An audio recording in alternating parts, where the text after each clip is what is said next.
It's time we had a real conversation on this subject matter. Though it may be one that's hard to hear, it definitely needs to be had. And that is, are some women just meant to be number twos? Now, before you totally dismiss it, think about it. A lot of you women that's out there right now are in the number two position and just don't know it.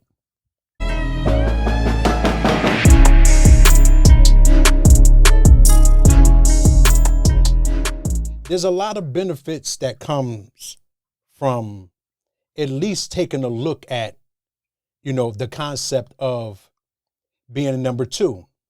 You see, for a lot of women, the type of men you want, let's just face it, you're not the equivalent. You're not a match to, okay? There's too many to choose from. You understand? The kind of man you want might not necessarily be the kind of man that will make you a number one. See, so in order for you to have the type of man you want to be with, you may have to consider being the number two, which is not a bad position. You see, another reason is, we have so many men going over to the other side, whether it be passport boys, whether it be people dating outside their race, whether it be LGBTQ community, or whether just the guys that are incarcerated, there is a shortage of good men out here. And no matter how much you guys want to say that there's not, let's face it, the numbers just don't add up. The numbers don't add up. You see, and you got to understand that there are way more women out here than it is men in the black community. So you may have to take on another woman. She may have to be your number two. Because if we keep going the rate that we're going, which is, messing with them on the side and cheating with them on the side, and, and then when your number one finds out, whether you're married, whether a long-term relationship, whether it's your baby mother, when the number one finds out, now she's ready to leave and she's pissed off because she's been lied to. You see, so now you have another broken home. You have more children that's being, raised without a father. Okay. Now you got to go through the messiness of child support and divorce and things of that nature. When we can be honest up front, when we meet the woman and kind of bring that ideal to her, because look, I don't know about you, but I've met a lot of good women, and though I might not see them as a number one, they're still good women, and it's a shame that these women get treated in such a way that they're the ones that hold you down, the ones that got your back, the ones that's been there from day one. Excuse me. The ones that's been there from day one, and once that man get on his feet, or once that man gets to a position of status, now he wants to go find his number one, and the woman that's been there all along just get cast to the side. But here's the thing, fellas, why not bring her along with you? Why not let the number one, why not let her know that, hey, look, I have a friend that I've been talking to that's been in my corner for the last 5 years, for the last 10 years, and I don't want to let her down. She's a good person. I know her kids and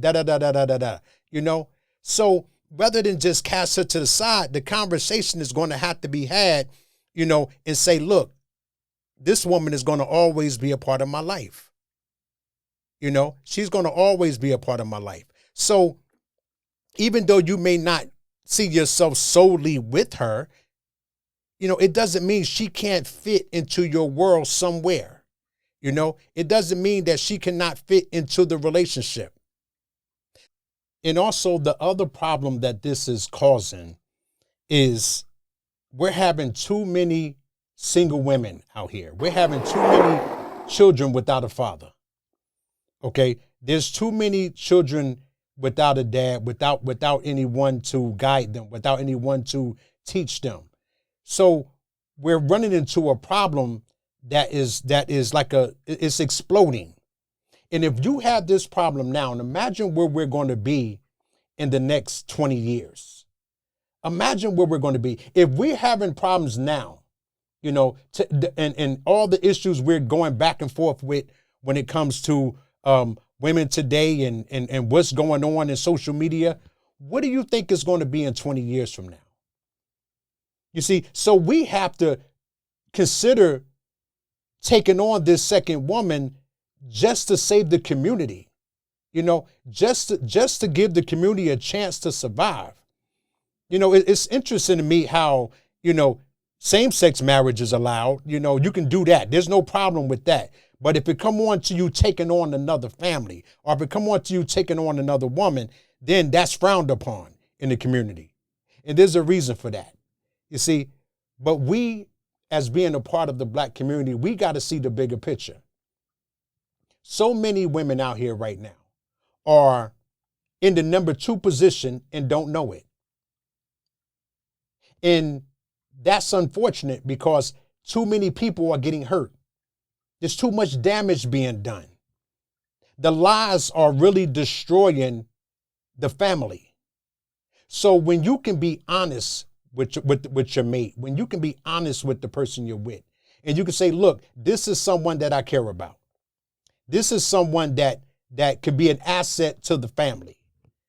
This is not just a woman that's going to come in and sit on her behind and take away from the number 1 woman. No, this woman works hard. This woman does, she does her thing. She's sufficient, so she's not coming in as a burden or a liability. She comes in as an asset. So this is something that we are going to truly have to consider, something that we're going to have to truly think about. And we're going to have to open up the dialogue. And that's what this video here is all about, opening up the dialogue. Having the discussion, is this something that's doable? Because let's face it, women, you want a certain kind of man. Is a certain kind of man that you in love with. The guy that you're messing with right now may be the greatest man. That's the man that you want. But guess what? He's not going to settle down. And if he did settle down with just you, he wouldn't be faithful. Is that the alternative that you want? Sure, you can go out and get anybody. You can go out and grab any man you want to grab. But is that necessarily the kind of man you want? We're going to have to understand this. And we're going to have these conversations.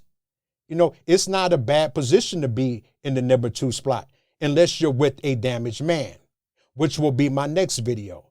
See, the next video I'm coming with is, are men in the position to take on a number 2? Do men have the boxes checked spiritually, emotionally, financially, lovingly? Do men know how to handle and to be fair and honest, without being a tyrant and treating the number 2 badly because of the number 1? You see, so we have to get men to a point where they're righteous enough, where they have their head on straight, able to take on and able to handle this type of responsibility. So that video will be coming later this week. But it's time we had the discussion. Is this a good thing for our community? Is it a good thing for the Black community? Would this be beneficial to a lot of women out there who are single? Because we can't just have that much of our culture, kids, fatherless, or not have a structure. You can be a weekend dad all you want. It's not the same thing as coming home day in and day out and seeing the inner workings of a man. Seeing how a man comes in from work, seeing how a man handles problems, how a man handles adversity, how a man handles, when things happen, and not just resort to anger. This is the things that a child needs to see. This is what I saw with my father. I saw a dad that came home every day and how he handled things. And it wasn't so much about what he said, it was about what I saw. You understand? I had a woman say to me once that a woman would rather be second to a strong man than first to a weak one. Now, I ask you ladies, is that true? How do you feel about that statement? Leave me a comment and let's have the discussion. Is this something that could be on the table?